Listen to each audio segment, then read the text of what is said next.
Hello dear FIBSc microbiology students, welcome to the another video lecture of your paper second of microbiology. And as you already know, we have completed the credit 1 of your syllabus, and now we have already started the credit second, bacterial growth, and in which we have learned about the basic concepts related to it, like growth kinetics, like the growth curves and dioxic growth. And also we have seen all started with the bacterial enumeration, okay, in which we have learnt about the direct type of the bacterial enumeration.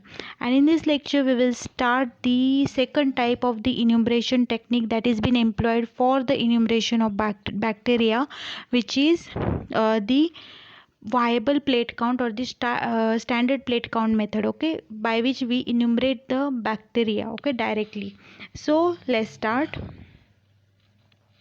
So the standard plate count, as you all know that when we do the direct microscopic method, okay, we do the microscopic technique for the enumeration of bacteria.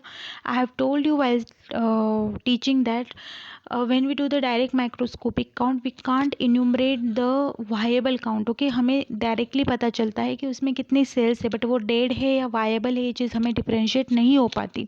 तो इसीलिए इस technique का we can say introduction हुआ है, क्योंकि इस technique से we can get to know कि हमारे सैंपल में जो है वायबल सेल कितने हैं. मतलब हमें डेड सेल से कोई मतलब है नहीं, लेकिन वायबल सेल्स हमें पता करनी है कि कितने हैं. तो हम ये टेक्निक यूज़ कर सकते हैं, उससे हमें पता चल सकता है कि वायबल सेल्स कितनी है. ठीक है, तो ये एक एडवांटेज इस टेक्निक का है कि हमें वायबल सेल्स का पता चलता है. तो वायबल सेल्स होती क्या है? तो ये ऐसी सेल्स होती है जो डिवाइड हो पाती है या रेप्लिकेट हो पाती है अंडर सच कंडीशंस जो उसके लिए फेवरेबल है. उस कंडीशंस में ये सेल्स डिवाइड हो पाती है, रेप्लिकेट हो पाती है, ग्रो हो पाती है. तो ऐसे सेल्स को हम क्या बोलते हैं? Viable cells. और डेड सेल्स आप सबको पता है वो लोग रेप्लिकेट या फिर ग्रो नहीं हो पाते. तो they are non viable cells और दी डेड सेल्स. तो हमें बस वायबल सेल्स से मतलब है. तो अगर हमें ऐसे सेल्स को काउंट करना है तो we can use this method, that is the standard plate count method, okay. तो इस टेक्निक में we count the viable cells. Now ये टेक्निक कैसे की जाती है? तो पहले तो सीरियली डाइल्यूट किया जाता है सैंपल को, ठीक है, वो भी मैं बताऊंगी कैसे किया जाता है. उसके बाद हम लोग उसको स्प्रेड करते हैं सैंपल को in on the plate, nutrient agar plate. And उसके बाद इंक्यूबेशन के बाद हम लोग उस कॉलोनी को काउंट करते, जितनी भी कॉलोनीज प्लेट पे आई है. एंड वो कॉलोनी काउंट करने के बाद हम लोग क्या करते हैं? उसका कैलकुलेशन करके पता करते हैं कि कितनी वायबल सेल्स है इन द गिवन सैंपल. ठीक है, तो ये टेक्निक की कैसे जाती है? तो जनरली आपको पता होगा कि न्यूट्रिएंट अगार जो है वो हम यूज़ करते हैं for the growth of the bacteria. तो इस टेक्निक में पहली चीज़ ये की जाती है. तब रिक्वायरमेंट्स देखते हैं इस टेक्निक के.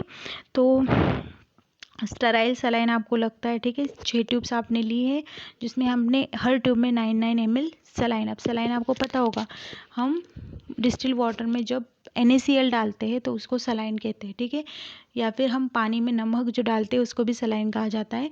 तो ये जो NaCl हम डालते हैं in the distil water, that is known as the saline. वो सलाइन आपको लेना है 9 ml 6 ट्यूब्स में, ठीक है. 6 ट्यूब्स आपने ली है, उसमें कितना सलाइन लिया है? 9 ml. उसके अलावा आपको चाहिए न्यूट्रिएंट मीडिया प्लेट्स, ठीक है. उसके अलावा आपको चाहिए पिपेट्स, जिससे हम सलाइन वगैरह या फिर सैंपल्स वगैरह जो है ट्रांसफ़र करने में हेल्प लेंगे, ठीक है. देन पिपेट चाहिए.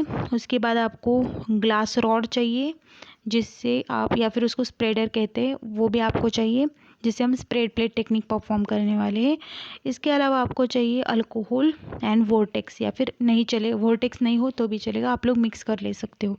देन अब ये टेक्निक कैसे करते हैं? तो स्प्रेड करने के बाद जो कॉलोनीज़ आती हैं, जो विजिबल कॉलोनीज़ होती है, जो आपको दिखती है आँखों से, वो कॉलोनी क्या इंडिकेट करती है? अब आपको पता है एक कॉलोनी क्या होती है. एक बैक्टीरिया, जब एक टाइप के बैक्टीरिया जो है वो डिवाइड हो के एक कॉलोनी बनाता है, ठीक है. मतलब एक बैक्टीरिया की एक कॉलोनी होती है, ऐसा हम लोग अज्यूम करते हैं. और उसी के बेसिस पे हम लोग क्या करते हैं? सारी कॉलोनीज कैलकुलेट करके डाइल्यूशन फैक्टर के साथ हम ये प्रेडिक्ट करते हैं कि उस सैंपल में कितनी अमाउंट ऑफ बैक्टीरिया है. ईच कॉलोनी रिप्रेजेंट्स 1 बैक्टीरिया, ठीक है. तो ऐसे हम कैलकुलेट करते हैं. अब कॉलोनी क्या होती है? जो आपको अगार प्लेट पे वाइट कलर का या फिर जो भी कलर का है, एक सिम्बोलाइज फॉर्म में अगर जो दिखता है, दैट इज़ द कॉलोनी, ठीक है. और एक ही शेप के होते हैं। अब प्योर कल्चर हो तो एक ही सभी कॉलोनीज एक जैसी दिखती है, लेकिन अगर मिक्स कल्चर हो तो डिफरेंट डिफरेंट कल्चर की डिफरेंट डिफरेंट कॉलोनीज दिखती है। ठीक है, तो करना क्या है आपको, पहले तो सीरियल डाइल्यूशन करना है। ठीक है, करना क्या है, आपने क्या किया, सैंपल लिया। ठीक है, आपके पास है बैक्टीरियल सैंपल। ठीक है, ये आपके पास एक ट्यूब में सैंपल है। ठीक है, अब आपने सपोज मैंने यहाँ पे ली है 5 ट्यूब्स। ठीक है, अब यहाँ पे सॉरी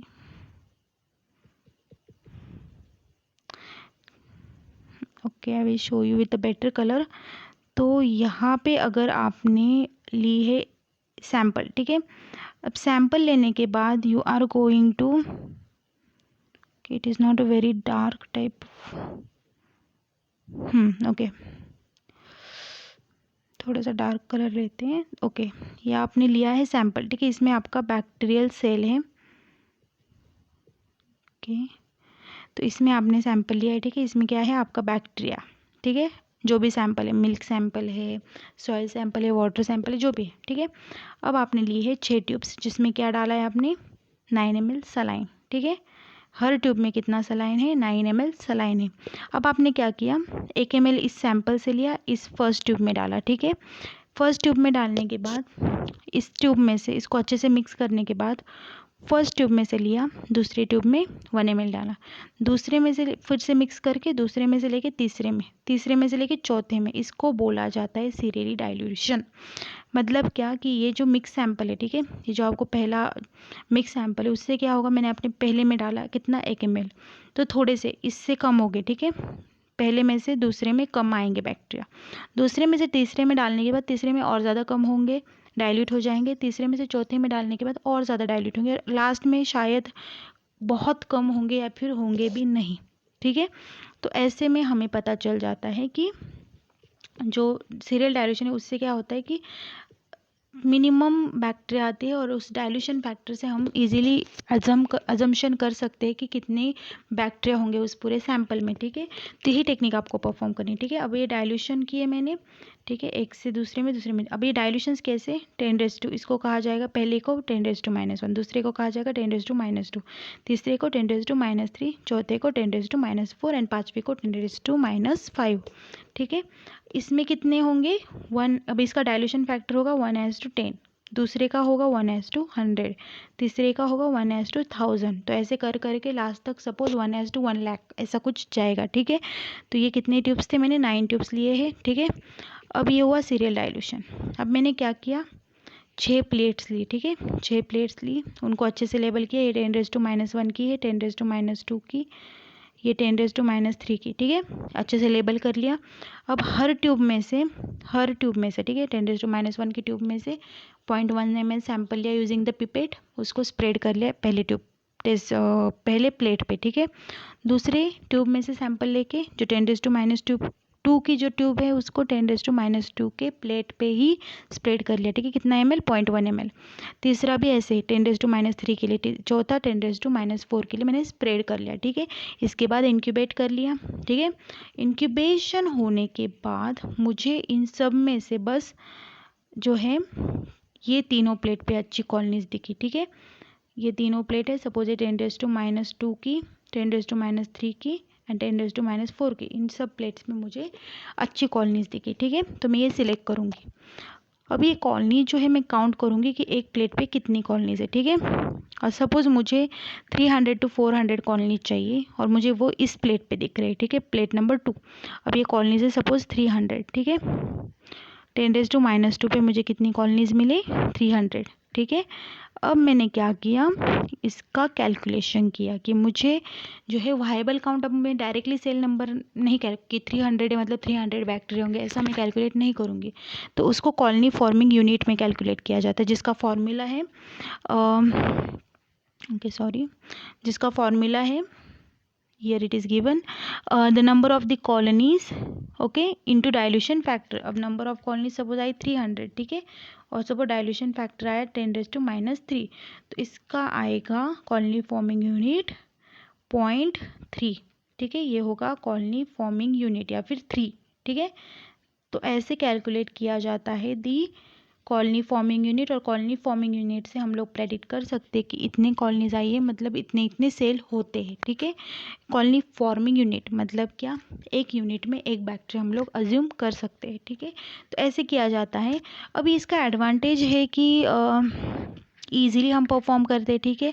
एंड टर्बिडोमेट्रिक मेथड जो हम ऐसे ही कर ले, अब टर्बिडोमेट्रिक मेथड अभी तक हुई नहीं है, आपको जब हो जाएगी ये मेथड तो आपको पता चलेगा कि उससे ज़्यादा ये मेथड आपको इफेक्टिव है, क्योंकि टर्बिडोमेट्रिक हो या फिर डायरेक्ट प्लेट काउंट हो, सॉरी डायरेक्ट माइक्रोस्कोपिक काउंट हो, उससे हमें वायबल सेल का पता नहीं चलता। उससे हमें बस इतना पता चलता है कि सेल्स है, बट वो जिंदा है कि वायबल है या डेड है हमें नहीं पता चलता। तो इस टेक्निक की मदद से हमें ये पता चलता है कि कितने वायबल सेल्स है। इसका एडवांटेज है, सिंपल भी है ये टेक्निक। डिसएडवांटेज ये है कि डाइल्यूशंस वगैरह हमें करनी पड़ती है, प्लेटिंग वगैरह करनी पड़ती है, तो टाइम जो है वो थोड़ा ज़्यादा लगता है, ठीक है। मीडिया भी हमें प्रिपेयर करना पड़ता है तो टाइम ज़्यादा लग जाता है। देन लिविंग सेल्स ही हम लोग काउंट करते हैं, शायद एक डिसएडवांटेज भी हो सकता है क्योंकि हमें सब सेल्स का पता नहीं चलता इससे। देन क्लम्स वगैरह भी आ सकती है, मतलब क्या होता है, कॉलोनी के जगह पे क्लम्स आ सकते हैं, जिससे क्या हो सकता है कॉलोनी एज अ हम लोग मिस्टेकन हो सकती है, वो कॉलोनी ना होके हम उसको कॉलोनी कंसिडर कर सकते हैं। एंड कॉलोनी जो है वो उसी सेल्स की ग्रो मतलब फॉर्म होती है जिन सेल्स को वो एनवायरनमेंट सूट होता है। अब सपोज कोई बैक्टीरियल सेल होगा मीडिया में जो वायबल भी होगा, लेकिन उसके लिए वो एनवायरनमेंट सूट नहीं हुआ तो वो ऑब्वियस सी बात है वो नहीं ग्रो हो पाएगा वहाँ पे। तो ये इसका डिसएडवांटेज कि हाँ वायबल काउंट पता चलता है, लेकिन एक्चुअल वायबल काउंट हमें पता नहीं चल पाता, क्योंकि उसमें से भी कोई सेल है क्या जो वी कैन से जो उस एनवायरनमेंट में नहीं जिंदा रह पाया, तो उस वो अपनी कॉलोनी नहीं फॉर्म करेगा और बाय मिस्टेक वो एक्सेप्ट हो सकता है in the enumeration. So for that thing of matter हमें एग्जैक्ट काउंट इसमें भी पता नहीं चलता। So this is the standard plate count method for the enumeration of bacteria. Simple है but still it has some disadvantage in itself. तो यही इसके कुछ डिसएडवांटेज है, एडवांटेजेस है, and it is a very good method for the enumeration of bacteria. अगले lecture में हम देखेंगे the टर्बिडोमेट्रिक type of the method.